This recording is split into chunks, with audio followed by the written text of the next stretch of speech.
Olá, você que nos assiste. Está no ar mais um Saber Viver, um programa do Sindicato dos Professores em parceria com a TV Comunitária de Brasília. E o tema do programa de hoje é a luta contra a LGBTfobia. E para conversar sobre esse assunto tão importante, estou aqui ao vivo, só que cada um na sua casa, né, com a Alana Beltrão, que é estudante de artes cênicas na UNB, com a Ruth Venceremos, que é drag queen, ativista LGBT, atuante no Distrito Drag, e o Alexandre Magno, que é professor de História e efetivo na Secretaria de Estado de Educação do DF, além da diretora do Simpro, Ana Cristina. Sejam bem-vindos, gente.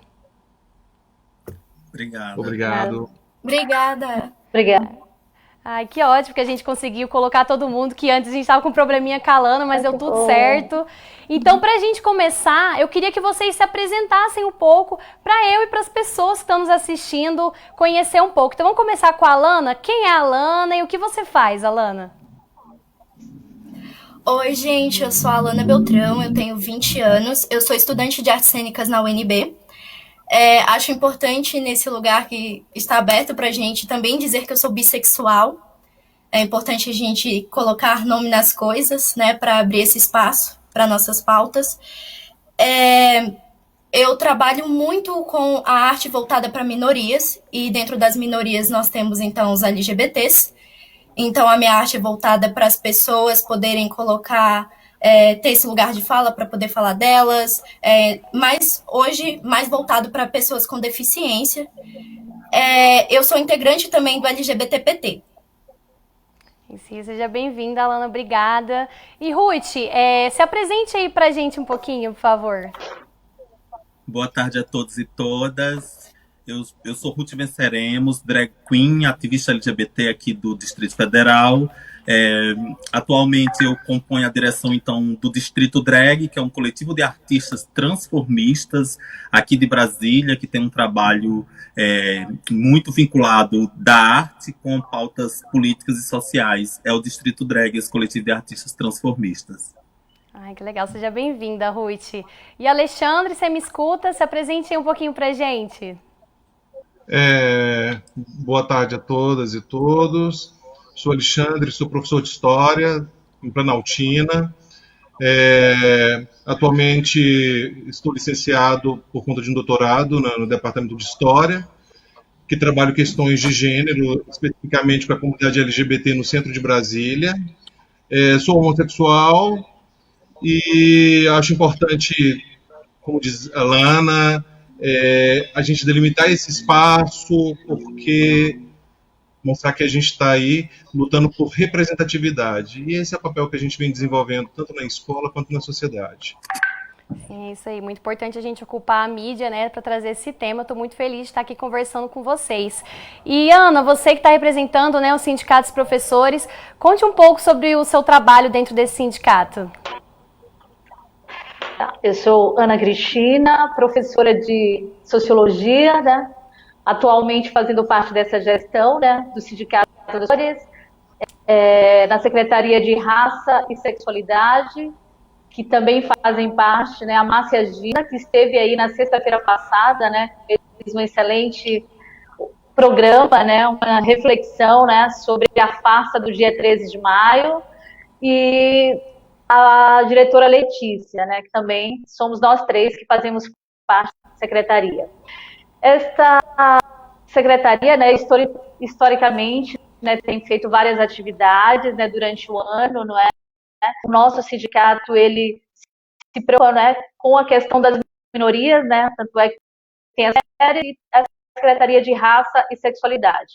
Então, a importância de estarmos sempre, né, fazendo esse debate para que possamos levar essa discussão para os professores, para não só na sua atuação enquanto professor e também na luta pelos seus direitos, né, dos professores LGBTs, e também na sua atuação em sala de aula, né, lutar por uma escola livre da LGBTfobia. Espero que seja, né, uma tarde, né, bem agradável, né? Eu sei que o tema é extremamente delicado, possa, né, discutir essa questão tão séria, né, possa estar aqui trazendo alguma reflexão, alguma sensibilidade para esse mundo, né, com tanto fascismo, tanta discriminação e tanto preconceito, tá? Então, uma boa reflexão para nós. É isso aí. Então, já para a gente começar, como diz a Ana, esse nosso debate, essa nossa conversa, eu queria perguntar para a Ruth, que ela esclarecesse para os telespectadores o que é a LGBTfobia. E também os outros convidados sintam-se à vontade para cortar, para falar, enfim, se posicionarem também. Então, mais uma vez, obrigado pela oportunidade de estar aqui com pessoas incríveis, com trajetórias bastante significativas na luta contra a LGBTfobia. A LGBTfobia, se a gente for pegar do ponto de vista jurídico, é crime, né? É crime exatamente por se tratar, né, de preconceito e discriminação contra, por orientação sexual ou identidade de gênero. O STF, então, decidiu, né, o ano passado, e vamos comemorar um ano, em que no Brasil, né, a LGBTfobia passa, então, a ser crime. Se a gente for pensar do ponto de vista social, do ponto de vista humano, a LGBTfobia, ela é a negação da existência de pessoas LGBTs, né? E isso se caracteriza exatamente por um processo de, muitas vezes, LGBTIs serem impedidos, né, de entrar em alguns espaços, de manifestar afeto em alguns espaços, ou mesmo no âmbito familiar, muitas vezes, né, pessoas LGBTs sofrem preconceito dentro de casa, então a LGBTfobia também se caracteriza por essa negação, né? A sociedade, ela então tenta enquadrar as pessoas, tenta enquadrar as formas de amar, e a LGBTfobia, ela é essa violência que atenta contra pessoas LGBTs, principalmente e sobretudo negando a sua existência. Porque na medida que você impede uma pessoa, por exemplo, de manifestar seu afeto num shopping, num espaço público, você está dizendo o seguinte, que alguns podem existir na sociedade e outros não podem existir, né? Então é a negação praticamente da nossa existência, se a gente for pegar de maneira geral, né? E ela vai se caracterizando por coisas cotidianas, por muitas vezes uma piadinha, né, homofóbica ou transfóbica que acontece. Um exemplo concreto, às vezes é um sorriso irônico, também se caracteriza há uma LGBTfobia que a gente pode dizer que é estrutural, e a LGBTfobia que é essa, né, que muitas vezes nos atinge. E aí eu concluo essa primeira parte colocando um exemplo. Eu precisei sair agora na pandemia para resolver questões mesmo de sobrevivência, e eu estava passando, né, eu sou desmontado, eu sou uma bicha um pouco afetada, que rebolo mesmo, sabe, assim, tô nem aí, tô vivendo. E simplesmente um cara, do nada, começou a fazer aquele sorriso irônico para mim, me apontando o dedo, sabe, assim, mostrando pros amigos, tal e tal. Só que eu busquei na minha vida toda construir minha resistência, né? E eu simplesmente fui para cima, perguntei qual o problema, né? O que você tem contra mim? O que foi que eu lhe fiz para que você me trate como uma chacota, tente me diminuir a minha pessoa, né? Então ele ficou todo assustado, não sei o quê. Então, assim, a homofobia, ela é essas coisas que acontecem no cotidiano, da piadinha sem graça, né? De tratar, por exemplo, pessoas trans, desrespeitar o nome social de pessoas trans e tantos outros elementos que certamente aqui meus colegas vão poder trazer outras questões. Sim, nossa, Ruth, isso que você traz, né, é uma realidade de muitas pessoas, e quando a gente fala de uma sociedade que se diz evoluída, né, então é muito sério mesmo, a gente tem que falar sobre isso. E até puxando esse gancho que a Ruth falou, né, que é tão necessário a gente lutar contra a LGBTfobia, Alexandre, eu queria que você comentasse sobre, por exemplo, contextualizasse, né, o porquê existe a LGBTfobia ainda até hoje, né? Porque há 30 anos, em 1990, a OMS retirava a homossexualidade como doença e problema de saúde. Então ainda é recente, 30 anos foi ontem. Então, de que forma, numa sociedade que se diz muito evoluída, a LGBTfobia ainda aflige, né, a vida de toda uma sociedade inteira mesmo? Olha, começando a minha fala e dando uma continuidade ao que a Ruth diz, essa construção de sentidos, e a gente percebe todos os dias, e puxando um gancho talvez para dentro da escola, nós somos essa construção do diferente, ela não é respeitada. Eu costumo lembrar muito da professora Guacira Lopes Louro, quando ela pega aqueles que são os iguais, aqueles que são os diferentes e os que são excêntricos, aqueles que saem daquilo que é considerado padrão. Embora exista avanços no que diz respeito à legislação, a gente percebe que a legislação é não respeitada. Você quer ver um exemplo? E aí não só especificamente com relação à LGBTfobia, quando a gente pega a Lei 10.639. A Lei 10.639 é uma lei que seria obrigada a trabalhar na escola as questões relacionadas à cultura afro-brasileira e africana. Essa lei é obedecida? Não. Então, a questão de existir a legislação não significa que as pessoas tenham avançado enquanto sociedade. E observando os dias de hoje, a gente observa ainda que esse atraso ainda é muito maior, porque a gente tem vivido períodos muito complicados. Então, sim, a nossa existência ela é negada, a nossa presença é negada, a nossa forma de se comunicar, a forma de ver. As pessoas ligam muito a questão da identidade de gênero, da orientação sexual, da expressão de gênero, muito a questão da essência, como se fosse uma coisa que viesse a partir ou do corpo masculino ou do corpo feminino. Então a gente tem lutado contra esses discursos, que não são discursos, por exemplo, de 100 anos atrás, de 200 anos atrás. São discursos que já vêm sendo confirmados há muitos séculos. Então, por mais que a gente tenha desenvolvido no que diz respeito à legislação, a legislação muitas vezes não chega até nós. A gente percebe, por exemplo, dentro de sala de aula,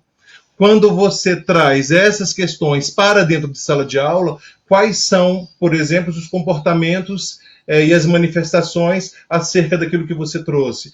Da família, você tem problemas, muitas vezes, com as direções da escola, com a equipe pedagógica, com os funcionários da escola, com outros professores. Então, mesmo com a existência da legislação, que é importante, a gente ainda não consegue, muitas vezes, ser entendido ou entendida como pessoas que querem garantir a sua existência. Então, assim, a palavra existência que a Ruth enfoca é muito importante, porque a gente precisa garantir essa existência. Existe a legislação? Existe, mas a gente precisa avançar. Sim, e como você bem colocou, Alexandre, né, a legislação trouxe aí pequenas vitórias para os LGBTs, mas o Brasil ainda lidera o ranking de mortes LGBTs no mundo, né? Então é um dado catastrófico e que revela um grande problema do Brasil, que estamos falando de vidas, né, que estão sendo perdidas pelo simples fato de ser. Então, Alana, eu queria que você comentasse um pouco sobre esses dados e qual é a importância ainda de reforçar a importância de lutar contra a LGBTfobia. Pois é. Nós vivemos numa sociedade, né, a nossa herança, né, uma sociedade machista, racista, heterocisnormativa, né, e que nós temos que cotidianamente, né, está tendo trabalho, temos, né, para que possamos lutar por direitos, né, para os negros, para os indígenas, né, e com relação à população LGBT, a discriminação parece que ela se exacerba de uma forma maior ainda, né? E quando nós pensamos na questão da escola, e aí a gente, quando coloca essa questão, como você colocou, né, a questão dos dados, nós somos um país, né, campeão nacional, campeão, acho que mundial, dados, né, em termos de mortes a homossexuais. Quando a gente faz a existência, né, dessas pessoas, né, no caso dos homossexuais, dos bissexuais, né, eles sofrem preconceito. Quando nós formos pensar, né, na questão das travestis e transexuais como a Ruth, né, e aí a partir do momento que você coloca, né, o seu pé para fora da sua casa, você já vê essa violência. Os adolescentes na escola, né, ao chegar na escola, e quando a gente pensa, né, uma escola inclusiva, né, e aí quando a gente pensa na inclusão, né, para alunos que têm necessidades, né, com relação à questão visual, à questão cognitiva, né, à questão física, né, há uma altura para que se faça essa discussão, coordenações pedagógicas, tem os orientadores educando uma sala de recursos, mas quando, né, os nossos estudantes LGBT uma escola, a escola torna essas pessoas um espaço de dor e sofrimento, né? Uma escola, né, por não ter a formação, e aí quando a gente pensa na questão da formação dos profissionais, e aí eu acho que nós temos a responsabilidade, enquanto educadores, de estarmos colhendo, de estudar, estar recebendo, né, e proporcionarmos uma educação igualitária para todos. Então, a questão do nome social, qual a Ruth colocou, né, o nome social é um direito, né, aqui no Distrito Federal, em 2010 tem a portaria, não é? Então é um direito de todos os estudantes que são maiores de 18 anos, vão até a secretaria e já existe. Nós aí tem que ter aquela conversa com os pais para que haja a autorização. Mas a sensibilidade por parte de muitas direções no sentido de colocar o nome social, né, dos estudantes para que se sintam, né, identificados com o corpo e com a orientação a qual eles têm, né? Eles se identificam. E a evasão escolar é um fator que nós precisamos discutindo muito, porque eu, em 20 anos de secretaria, acho que eu só tive 2 estudantes travestis. Então, o que a escola faz para que esses estudantes se afastem dela? E nós sabemos o que ela faz, ela exclui, né? Então, nós precisamos pensar em uma outra escola, uma escola livre de homofobia, uma escola que acolha a todos. Tem um grupo de mães, que é a Mães pela Diversidade, eu acho que a gente tem que pensar em fazer um programa só com elas, e quando as pessoas têm a oportunidade de ouvir os depoimentos dessas mães, não é para elas, né? Você ter que levar seu filho para explicar para ele a importância da escola e o seu filho chorar dizendo que ele não quer ir para aquele espaço, né? Um espaço que seria um espaço que proporcionasse, né, como para muitos, né, um espaço de viagem. Para esses estudantes não é isso que acontece, né? Então, a família, ela precisa acolher, né? É o primeiro espaço, né? Então, essas pessoas precisam ser acolhidas pela escola, e eu fácil para as mães, e as mães precisam também estar procurando apoio, e esse também deveria vir da escola, né? Para apoiar as mães, porque a sociedade, né, como é uma sociedade homofóbica, elas precisam de uma rede de apoio para se empoderar e para lutar junto com os seus filhos para que eles possam viver uma vida, não é, com inclusão, uma vida onde haja respeito aos direitos dessas pessoas. Sim, você como... Oi, Ana, você ia falar alguma coisa? Desculpa. Não, eu ia falar que a Lana, porque a Lana é uma... Né, apesar dela não ter sido minha aluna, né, ela estudou na escola que eu estava dando aula, e eu acho que ela, né, tanto eu quanto ela, né, várias experiências, né, de estudantes que passaram por situações extremamente difíceis na sala de aula, inclusive com relação, né, aos professores, né? E assim, eu acho que nós, professores, precisamos nos conscientizar da importância do nosso papel, porque os estudantes, no momento que eles precisavam, porque não basta que você não seja racista, você tem que ser antirracista, você tem que defender, não basta que você não tenha preconceito com relação à homofobia, você tem que se posicionar. E o professor, ele tem que ter este papel em sala de aula, porque para que ele possa, né, no momento em que o estudante esteja passando por alguma situação, né, que ele esteja discriminado, que ele possa interferir e fazer, né, uma fala no sentido de empoderar aquele estudante que está passando por essa situação. Então, a Lana, acho que ela tem experiências na vida escolar, gostaria que se ela pudesse relatar um pouco isso, né, que é a realidade que ela viveu dentro da escola, bem recente. Sim, justamente. Eu acho que seria muito importante mesmo, Alana, se você comentasse sobre essa sua experiência no ambiente escolar. E hoje, né, você, enquanto estudante de artes cênicas, ocupa esse espaço universitário. Também queria que você falasse qual a importância, né, de usar essas artes, a cultura, ainda mais em um momento em que o governo simplesmente desvaloriza tudo isso, como uma forma de contrapor a LGBTfobia. Eu me formei no ensino básico em 2017, então faz pouco tempo, eu considero.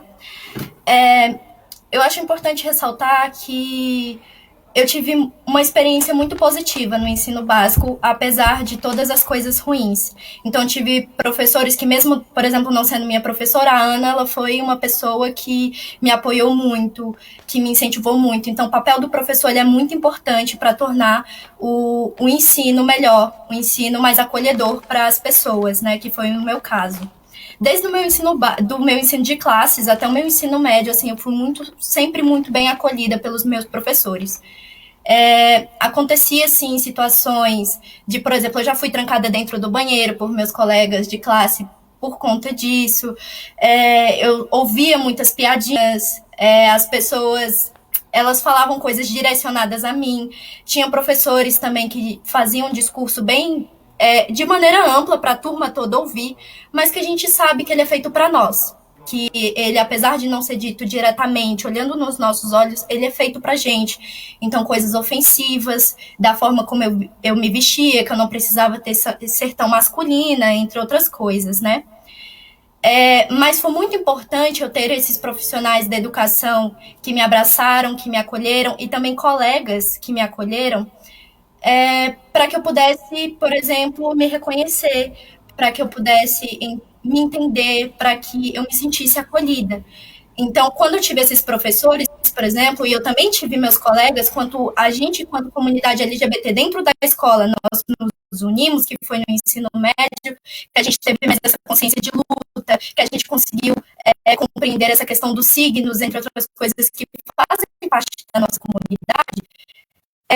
Nós conseguimos, por exemplo, levar a escola para uma parada LGBT que aconteceu em 2017 em Taguatinga. Então, nós fomos uma escola para a parada LGBT. Nós tivemos eventos na escola que falavam sobre isso.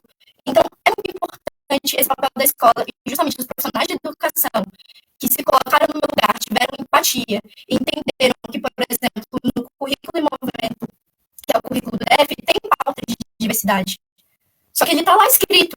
Então, você tem que ter profissionais que peguem isso e realmente coloquem na prática. Você tem que ter investimento na educação para que isso seja colocado na prática. E eu sinto que eu tive profissionais da educação que fizeram isso.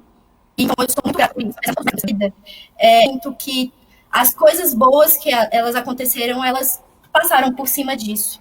Então, eu acredito muito fortemente que investimento na educação, investimento nos profissionais, para que eles levantem essas pautas, para que eles saibam falar sobre isso, para que a escola seja o primeiro lugar que a pessoa tenha acesso a esse conteúdo, vai melhorar a vida das pessoas. E aí, quando você entra, por exemplo, no ensino superior, foi um lugar que eu fui muito melhor abraçada. Apesar de ainda você ter profissionais, que eu digo professores, dentro do ensino superior, que de alguma forma ainda não se adequam à nova realidade, não entendem as novas pautas, não entendem a diversidade, você realmente vai ter uma pedra no seu caminho.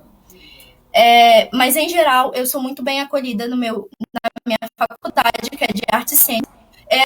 Majoritariamente as pessoas do meu curso são LGBTs, mas como existe uma grande parcela de pessoas que são LGBTs lá dentro, eu me sinto muito acolhida, a gente se acolhe e a gente se cuida. E é por isso que é importante, se eu fosse dizer em relação às artes cênicas, né, que a gente está vivendo um momento muito complicado para todos os âmbitos artísticos, mas a minha que é principal. Você sucatear a arte é uma maneira de você fazer com que as pessoas LGBTs elas se sintam inferiores. É uma maneira de você compactuar com a LGBTfobia. Porque, por exemplo, você tem a dança, que é uma vertente da arte, e quando eu digo dança, você pode colocar no âmbito das pessoas dançarem em baladas, das pessoas dançarem em shows. Quando você tem um indivíduo que ele dança sozinho, é um lugar de autocuidado, é um lugar de preservação, é um lugar de afeto. Quando você tem um indivíduo que ele dança, por exemplo, coletivamente, você tem um lugar que as pessoas que estão do lado de fora, elas começam a refletir sobre aquilo. Quando as pessoas refletem sobre aquilo e elas olham para aquilo, elas podem ver semelhanças, então elas podem olhar para aquilo e falar, nossa, isso aqui realmente é parecido comigo, essas pessoas, elas são parecidas comigo. Ou você pode ter, por exemplo, pessoas que vão olhar a diferença e vão falar, olha aqui, existem pessoas que são diferentes a mim, e elas existem, elas estão na sociedade. Então você tem esses dois pontos. E não só isso, você tem o lugar de, por exemplo, quando você vê a semelhança e você se identifica com um grupo, você cria signos. E os signos, eles são fortes para uma comunidade, para ela se unir quanto comunidade. E aí é quando você cria movimentos que fazem mobilizações, movimentos que vão atrás dos seus direitos, movimentos que correm atrás das coisas por nós LGBTs, e nós LGBTs vamos lá e corremos atrás disso. Então as pessoas, elas criam um grupo. Quando você cuida também de si, que é a questão da dança, você tem um lado da eutonia. Porque as pessoas LGBTs, elas passam por traumas. Quando você passa por traumas, a questão do trauma é porque, assim, você passa trauma na rua e dentro de casa. Então, você está sempre em estado de alerta. Você não sabe até que horas você pode ficar no lugar. Aliás, você sabe até que horas você pode ficar no lugar. Você sabe os lugares que você pode frequentar, porque tem uns que você não pode, porque você tem medo desse lugar.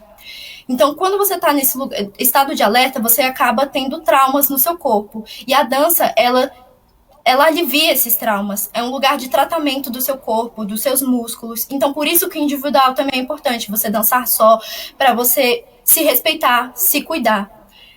Porque o que mais as pessoas que financiam o autoritarismo querem, que financiam a LGBTfobia, elas querem é que a gente se enfraqueça, que a gente não se identifique quanto grupo, que a gente se sinta só, que a gente se sinta fracassado, que a gente se sinta triste. É isso que as pessoas querem. Elas querem nos enfraquecer. Então, quando você, por exemplo, dança, quando você financia a arte LGBT, você faz com que essas coisas não aconteçam. Então, cortar, por exemplo, investimentos da cultura e você dizer que a cultura LGBT não é cultura e não merece, por exemplo, financiamento para esse tipo de arte, é sim você apoiar a LGBTfobia, é sim você querer que nós nos diminuamos para que a gente não lute pelos nossos direitos. Sim, justamente. É muito importante dar essa visibilidade, né? E Ruth, já pegando esse gancho da Lana, né, sobre a gente apoiar a arte, a cultura feita por pessoas LGBTs, eu queria que você comentasse um pouco sobre o trabalho que você desenvolve, qual a importância da sociedade em geral apoiar e dar visibilidade para essas pessoas. Muito bem, acho que é importante e como a Lana mesmo falou, né, a arte cumpre um papel fundamental em nossas vidas de maneira geral, né? A arte, eu sempre digo que a comida é o alimento do corpo e a cultura e a arte é o alimento da nossa alma. Então, primeiro que a arte como um elemento fundamental da nossa humanização. Sem a arte, sem cultura, talvez nós não teríamos chegado aqui, nós não teríamos chegado até aqui enquanto humanidade. Um outro elemento que eu acho importante nesse caso é marcar, como minha colega disse, né? Nós, LGBT, somos também produtores culturais, nós somos artistas, né? E a arte drag, por exemplo, é a primeira linguagem artística que, quando a gente fala de cultura e arte LGBT, a primeira coisa que vem na nossa cabeça, em geral, é a figura da drag queen, porque é essa arte que nasce com a própria construção do que nós conhecemos hoje como movimento LGBT. Aliás, ela é até anterior a essa forma de organização do movimento LGBT, mas ela nasce posicionada, né? Uma arte que nasce num lugar para combater preconceito e discriminação. É para além do entretenimento, né? E nós aqui em Brasília temos o Distrito Drag, que é esse coletivo de artistas transformistas. Vamos fazer 3 anos de existência e a nossa missão, a nossa filosofia é exatamente pensar em processos e fazer processos artísticos vinculado com a vida das pessoas, com a realidade, nesse chão, nesse território da comunidade LGBTI. E quando eu penso isso, eu penso muito no que diz um poeta russo, de que a verdade da vida está na poesia. Se a verdade da vida está na poesia e está na arte, nós precisamos fazer arte vinculada com a vida. E nesse caso não estamos falando de qualquer vida, nós estamos falando da vida de pessoas LGBTIs. Então, o Distrito Drag já está há quase 3 anos aí. Nós temos uma série de projetos, eu vou destacar apenas alguns aqui para não me alongar muito. O primeiro projeto foi que nasce, inclusive, junto com o Distrito Drag, que foi o Calendário Drag. Mas eu sempre gosto de dizer que antes da gente nascer, nós começamos com 34 drag queens fazendo um abaixo-assinado contra a bancada fundamentalista que atacava, então, em 2017, a Secretaria de Cultura, porque fez uma portaria em que instituía a cultura LGBTI, né? Então, foi uma portaria que foi instituída, depois, infelizmente, o GDF voltou atrás e fez uma mais ampla, colocando outros setores. Mas, ou seja, era um passo fundamental essa portaria. Então, a gente já começou com 34 drag fazendo abaixo-assinado, repercutiu muito bem, o secretário de Cultura nos recebeu, e foi aí onde a gente percebeu, é importante que as drag queens estejam organizadas. Por exemplo, aquela portaria era um elemento fundamental de combate à LGBTfobia, porque não basta a gente dizer que LGBTs precisam ter acesso na medida em que o Estado não faz políticas públicas, por exemplo. Não basta você só criminalizar a LGBTfobia. Que políticas públicas o Estado vai desenvolver no sentido de assegurar a existência, por exemplo, de pessoas LGBTs em que boa parte se encontra em situação de vulnerabilidade social. Então, um dos projetos é o Calendário Drag. O Calendário Drag consiste em drag queens de Brasília e algumas convidadas. Ele é um calendário mesmo, enorme, no tamanho A3, e a gente faz sessão de fotografias a partir de temas. Esses temas estão tudo vinculados com a realidade e com a comunidade LGBTI. E a gente vende esses calendários drag. Veja, uma coisa interessante, a gente sai de bar em bar vendendo, e os recursos arrecadados eles são revertidos para projetos culturais e projetos sociais da própria comunidade LGBTI. No primeiro ano, no segundo ano, nós fizemos doação de mais de 20 mil reais para entidades que têm trabalho voltado para a comunidade LGBTI. Então, essa foi uma iniciativa importante e que até hoje nós estamos aí com o calendário drag. Esse ano tá babado o calendário. A capa discute censura, mas passa pelos laranjas do PSL, o mês de janeiro. A gente faz uma homenagem, então, às mulheres comunistas desse país, né? A gente também discute a questão do orgulho LGBT no calendário desse ano, vários outros temas, né? E o segundo grande projeto nosso, que é o Bloco das Montadas, certamente vocês já ouviram falar, que esse ano nós tivemos 60 mil pessoas. Imagina, tem um significado muito importante você ter um bloco LGBTI puxado por drag queens, sendo um dos maiores blocos de carnaval de Brasília. Nós não estamos falando só de bloco, é o maior bloco LGBT, mas nós estamos falando de um dos maiores blocos do Carnaval de Brasília. Não é possível pensar hoje, por exemplo, em folia, em Carnaval de Brasília, sem falar o nome Bloco das Montadas. Então isso é importante também, porque é o momento da gente o quê? Oxigenar a comunidade LGBTI em meio a todo o caos que a gente vive, em meio a todo o processo de LGBTfobia, de morte de LGBTs. A gente, por meio da cultura, reafirmar a nossa existência é algo assim incrível, e esse é o nosso Distrito Drag. Então a galera que quer conhecer um pouco mais sobre a gente, nós temos o site do Distrito Drag. Nesse site a gente faz um mapeamento, por exemplo, de artistas LGBTs do Distrito Federal e tantas outras iniciativas que são importantes, muito no sentido da gente afirmar que a arte, ela não é só importante. A arte, ela é necessária no combate, inclusive, à LGBTfobia. Se nós somos, eu sempre digo, é arte e educação. Se nós somos pessoas adultas, pessoas machistas, pessoas LGBTfóbicas, nós, no passado, nós fomos crianças. Daí a importância fundamental da gente realizar processos pedagógicos e culturais desde a infância com as nossas crianças, para que possam crescer crianças livres e crianças que respeitam a diversidade, que respeitam a diferença. Para conhecer esses projetos incríveis que ela desenvolve, que ela participa. Eu já fiquei muito curiosa para conhecer esse calendário drag, eu não conhecia, Ruth, eu achei sensacional só de você falar. Então, Alexandre, para a gente continuar nessa nossa conversa em relação às pequenas, grandes vitórias das pessoas LGBTs, na semana passada, no dia 17 de maio, o STF ele declarou que considera inconstitucional a proibição de doação de sangue de homens cis homossexuais e bissexuais e mulheres transgênero e travestis. Queria que você comentasse um pouco sobre essa vitória, né, dos LGBTs e da sociedade em geral. E eu também queria que você falasse quais foram as lutas, as conquistas das lutas dos LGBTs ao longo dos anos. Então, a gente fica pensando assim, 2020 a gente consegue uma vitória no STF, mas estava lá desde 2017.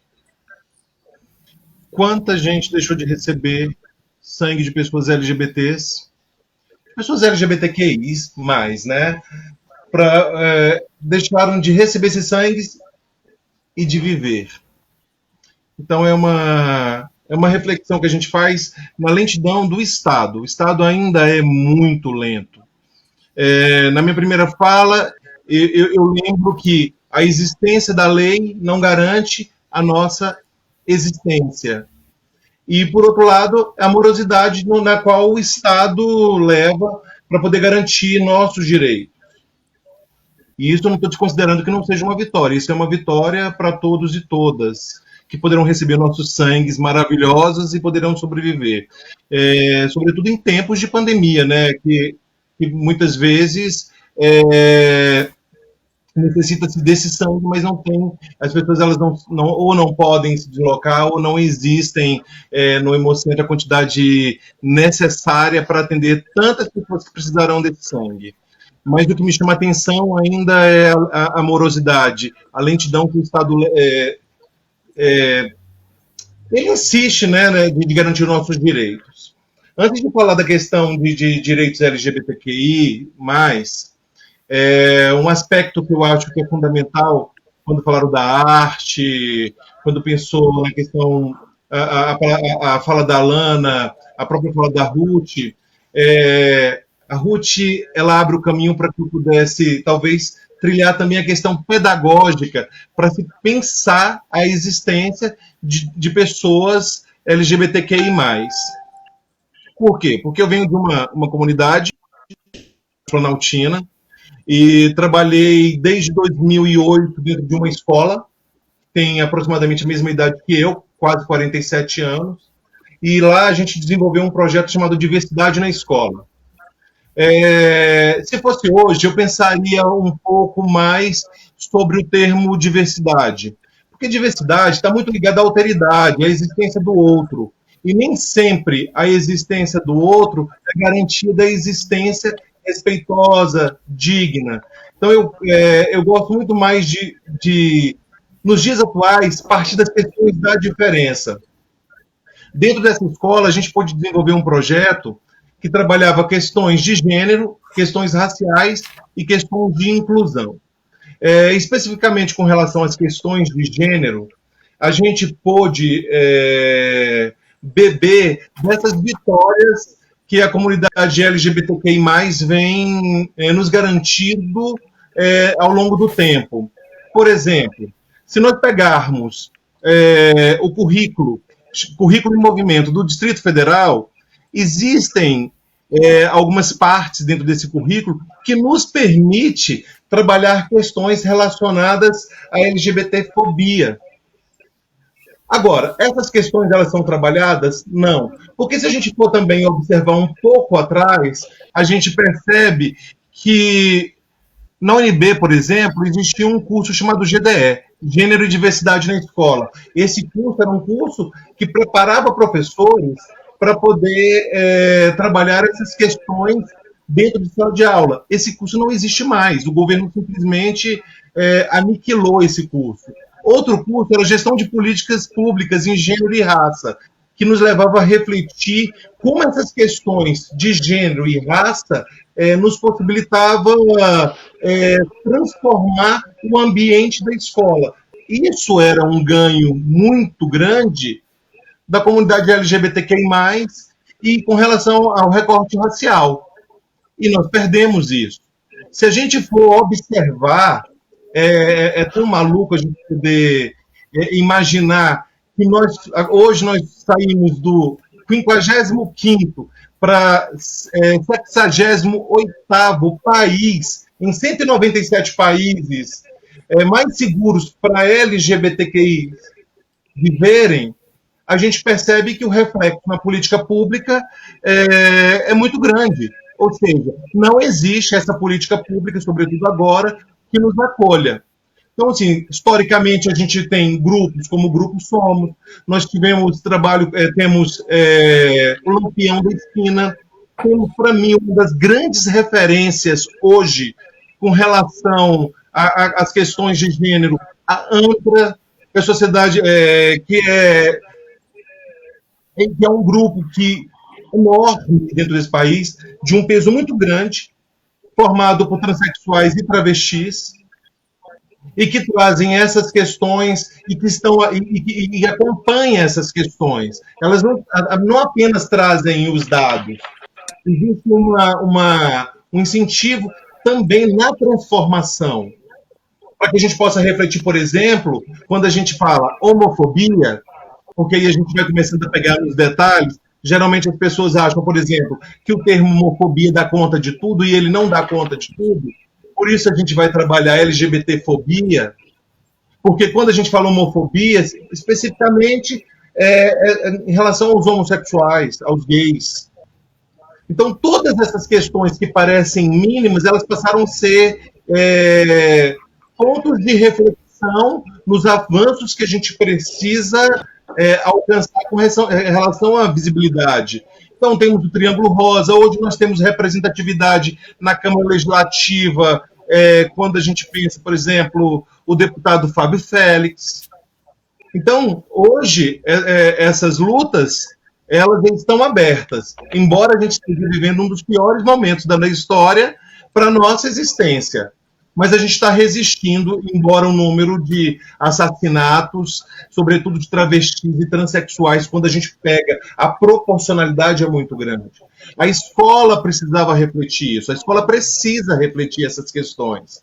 Então, como é que ela vai refletir isso? Primeiro, precisamos trabalhar com nossas alunas e nossos alunos, com o corpo docente, com a própria direção, o que é identidade de gênero, o que é orientação sexual, o que é sexo biológico.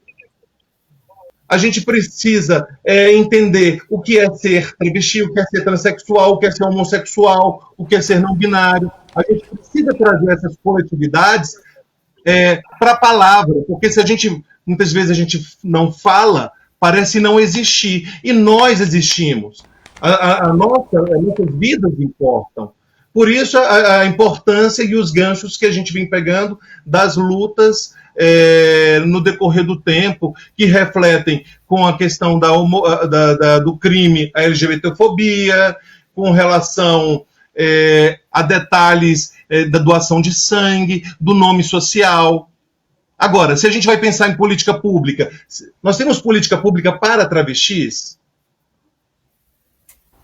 Essa é uma pergunta que preciso fazer. Elas não deveriam estar nas escolas? Elas estão. Só que elas não conseguem, muitas vezes, permanecer porque as suas vidas são ceifadas todos os dias. Elas morrem simbolicamente todos os dias. Porque é muito difícil você sobreviver com alguém puxando o seu cabelo, com alguém te trancando no banheiro, com alguém te humilhando, te ofendendo. Então, a escola ela precisa ser uma escola mais acolhedora, uma escola mais afetiva. Então, dialogar sempre essa questão pedagógica com as nossas políticas sociais e políticas públicas. E exigir do Estado a proteção à nossa existência. Sim, justamente, muito bem colocado. Gente, a gente tem tanta coisa para falar aqui, né?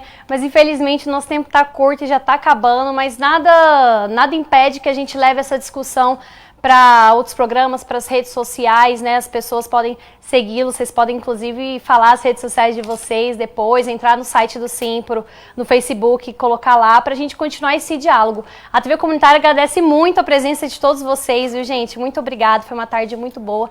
E eu gostaria de encerrar esse programa com uma frase de uma escritora polonesa, a Rosa Luxemburgo, que ela fala assim: por um mundo em que sejamos por um mundo que sejamos socialmente iguais, humanamente diferentes e totalmente livres.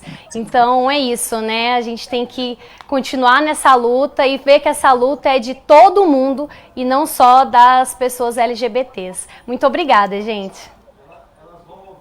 Então a gente continua aqui com a programação da TV Comunitária, continua acompanhando que está muito especial e até a próxima.